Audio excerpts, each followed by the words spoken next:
मेरे भाई ने मेरी जिंदा ने अगर तुहाडी कोई दिलदारी हुई मैं मदद करना मेरे भाई हो तुसीं बाकी मैं कोई तुहाडी दिलदारी करने वास्ते गल नहीं सी कीती मैं तो कहा भी मेरे को आओ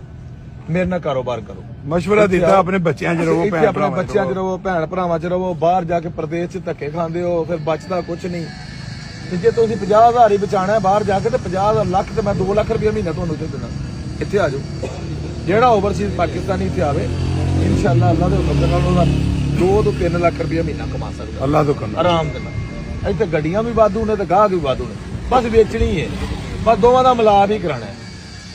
ਕੰਮ ਤੇ ਹੈ ਕੋ ਨਹੀਂ ਇੱਥੇ ਅਗਲਾ ਪ੍ਰੋਸੈਸ ਸਾਡਾ ਹੈ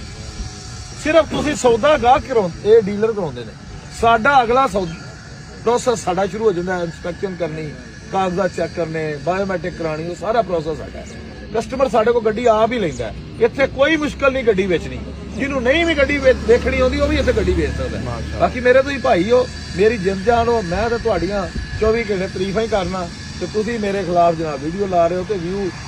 ਕਈ ਐਸੇ ਲੋਕ ਨੇ ਜ਼ਿਆਦਾਤਰ ਤੇ ਮੇਰੇ ਮੁਹਾਕਿਕ ਨੇ ਤੇ ਜਿਹੜੇ ਕੁਝ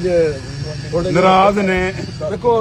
ਇਹ ਮੁਖਾਲਫਤ ਤੇ ਸ਼ੁਰੂ ਤੋਂ ਸਾਡੇ ਨਬੀਆਂ ਪੈਗੰਬਰਾਂ ਦੀ ਵੀ ਹੁੰਦੀ ਆਈ ਤੇ ਅਸੀਂ ਤੇ ਉਹਨਾਂ ਦੇ ਪੈਰਾਂ ਦੀ ਖਾਕ ਵਰਗੇ ਵੀ ਹੈਗੇ ਗੱਲ ਇਹ ਕਿ ਅਸੀਂ ਤੇ ਕੰਮ ਕਰ ਰਹੇ ਆ ਆਪਣੇ ਨਬੀ ਪਾਕ ਸੱਲੱਲਾਹੁ ਅਲੈਹਿ ਵਸੱਲਮ ਦੇ ਤਰੀਕੇ ਕਾਰ ਤੇ ਜ਼ਿੰਦਗੀ ਗੁਜ਼ਾਰ